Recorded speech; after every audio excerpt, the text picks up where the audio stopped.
સાબરકાંઠાના ઈડર માર્કેટ યાર્ડમાં ભરતીમાં કૌભાંડના આક્ષેપ થયા છે। ભરતીમાં 12 ઉમેદવારોને પસંદ કરવામાં આવ્યા હતા, જેમાંના ઉમેદવારો વર્તમાન ડિરેક્ટરોના સંબંધીઓને જ નોકરી આપી હોવાના આક્ષેપ સામે આવ્યા છે, જેને લઈને પૂર્વ ડિરેક્ટર દ્વારા ફરિયાદ કરવામાં આવી હતી। ફરિયાદના આધારે જિલ્લા રજિસ્ટ્રાર દ્વારા પ્રાથમિક તપાસ શરૂ કરવામાં આવી હતી અને કેટલીક વિસંગતતાઓ પ્રથમ નજરે સામે આવી હતી। રાજ્ય રજિસ્ટ્રારને પ્રાથમિક અહેવાલ મોકલવામાં આવતા ભરતી કૌભાંડમાં તપાસનો ધમધમાટ શરૂ થયો છે। પ્રાથમિક તપાસમાં પણ સામે આવ્યું છે કે ભરતી માટેની જાહેરાત પણ ખાનગી રીતે કરવામાં આવી હતી અને ઉમેદવારી કરનારાઓની સંખ્યા પણ ઓછી હતી। 12 જગ્યાઓની ભરતી સામે માત્ર 20 જ ઉમેદવારોની અરજી આવી હોવાને લઈને કૌભાંડના સંકેત સામે આવ્યા હતા। લેખિત જાણ કરવામાં રાજ્ય રજિસ્ટ્રાર, જિલ્લા રજિસ્ટ્રાર અને સહકાર મંત્રી તેમને જાણ કરવામાં આવી છે અને તેમને લેખિતમાં જવાબ બી આપેલા છે અને તે ઉપરાંત મેં હાઈકોર્ટની અંદર બી અપીલ દાખલ કરેલી છે। તેની અંદર તેમનું શિક્ષણ, સગાવાદ અને ઉંમર તે મેં દાખલ કરેલ છે। તપાસ કરી એપીએમસી પાસેથી જે મુદ્દાઓ મળ્યા એ મુદ્દાઓનો એક આપણે એચઓથી અહેવાલ નિયામક ઓફિસ ગાંધીનગરને મોકલી આપે છે 3 એપ્રિલ 2025માં। એટલે બધા મુદ્દાઓ જે હતા એમાં વધારે ઊંડી તપાસના રિક્વાયરમેન્ટ છે એ આધારે આપણે રિપોર્ટિંગ મોકલી આપી છે। ધોરાજીની નવી નગર રચના રદ કરવાને લઈને રાજકારણ ગરમાયું છે। ધોરાજી પાલિકાના નેતા વિપક્ષે આક્ષેપ લગાવ્યા છે કે ભાજપના 1-2 આગેવાનોના આર્થિક હિત માટે પ્રજા પર કરોડોનો આર્થિક બોજ લાદવામાં આવી રહ્યો છે।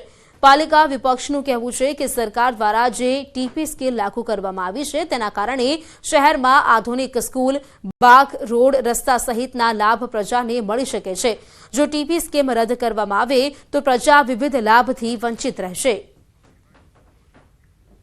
નગર રચના 1 તથા 2 રદ કરવામાં આવે તેની સામે ધોરાજીની જનતાને ખૂબ જ મોટું નુકસાન ઉઠાવવું પડે તેમ છે, કારણ કે જો નગર રચના 1 તથા 2 નો લાભ લેવામાં આવે તો ધોરાજીમાં પણ રાજકોટ, ગોંડલ શહેરની જેમ રિંગ રોડની વ્યવસ્થા થાય એમ છે। આ નગર રચના આંશિક રીતે રદ કરવા માટે સરકારશ્રી દ્વારા મૂકવામાં આવેલ છે, જ્યારે જોઈએ તો ખરેખર આ નગર રચના રદ થવાથી ધોરાજી શહેરનો સર્વાંગી વિકાસ રૂંધાઈ જાય।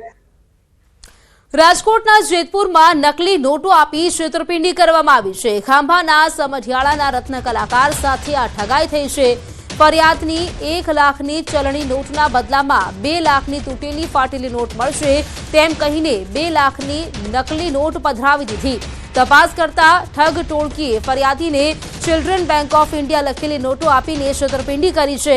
આ કેસમાં પોલીસે 4 લોકોની ધરપકડ કરી છે, જ્યારે જેતપુરના લેટેસ્ટ બુટલેગર અશ્વિન વિનુ વેગડા ગિરફ્તથી બહાર છે। જેતપુરમાં નકલી નોટો આપીને છેતરપિંડી કરવામાં આવી છે। 1 લાખની નોટો આપશો અને ત્યારબાદ 2 લાખ સામે આપવામાં આવશે, પરંતુ ફાટેલી નોટ આપવામાં આવશે તેવું કહી તેવું જે બહાનું આપીને તેમણે છેતરપિંડી કરી છે। જો કે સ્ટેટ બેંક ઓફ ઇન્ડિયાની જગ્યાએ અહીં જે છે તે ચિલ્ડ્રન બેંક ઓફ ઇન્ડિયા લખેલું હતું ને તેઓ લખીના જે નકલી નોટો છે તે આપવામાં આવી છે। ખાંભાના સમઢિયાળાના રત્ન કલાકાર સાથે આ ઠગાઈ આચરવામાં આવી છે। પાલનપુર પાલિકામાં કચરો ઉપાડવાના કામમાં ભ્રષ્ટાચાર થયા હોવાના આરોપ લાગ્યા છે। પાલિકાના પૂર્વ ચેરમેનનો આરોપ છે કે શહેરના જાહેર રસ્તાઓ પર રાત્રિ દરમિયાન ડોર ટુ ડોર કચરા કલેક્શનનું દર મહિને 45 લાખનું બિલ ઉઘરાવવામાં આવી રહ્યું છે। જો કે તેની સામે પૂરતી સફાઈની કામગીરી થતી નથી। રોડ, ફૂટપાથ અને ડિવાઈડરની સફાઈ કરવા માટે કિલોમીટરનો ભાવ, સાધનો અને મેન પાવરની વિગત એજન્સીએ મૂકવાની હોય છે। આરોપ એ પણ છે કે સ્વીપરથી મહિનામાં માત્ર 1 જ વખત સફાઈ કરવામાં આવી રહી છે। પૂર્વ પાલિકા પ્રમુખ આરોપ લગાવી વર્તમાન પાલિકા પ્રમુખને સસ્પેન્ડ કરવાની માંગ કરી છે। 16.63 કિલોમીટરનું બિલ રોજે રોજનું રોડ સ્વીપરથી સફાઈ કરવાનું બની રહ્યું છે, જ્યારે હકીકત એ છે કે ફક્ત 5 કિલોમીટર બજારનો જે વિસ્તાર છે એમાં રાત્રિ સમયમાં ખાલી કચરો ભેગો કરી અને સફાઈ કરવામાં આવે છે। કે આ જે એમને અરજી કરી છે એની કોપી પણ મને મળી નથી। એમને સીધી ઉપર લખેલી છે, એટલે ઉપરમાંથી જે પણ આવશે એનો અમે એનું વ્યવસ્થિત રીતે જોઈએ અને એનો જે પ્રકારે હશે એનો જવાબ કરીશું।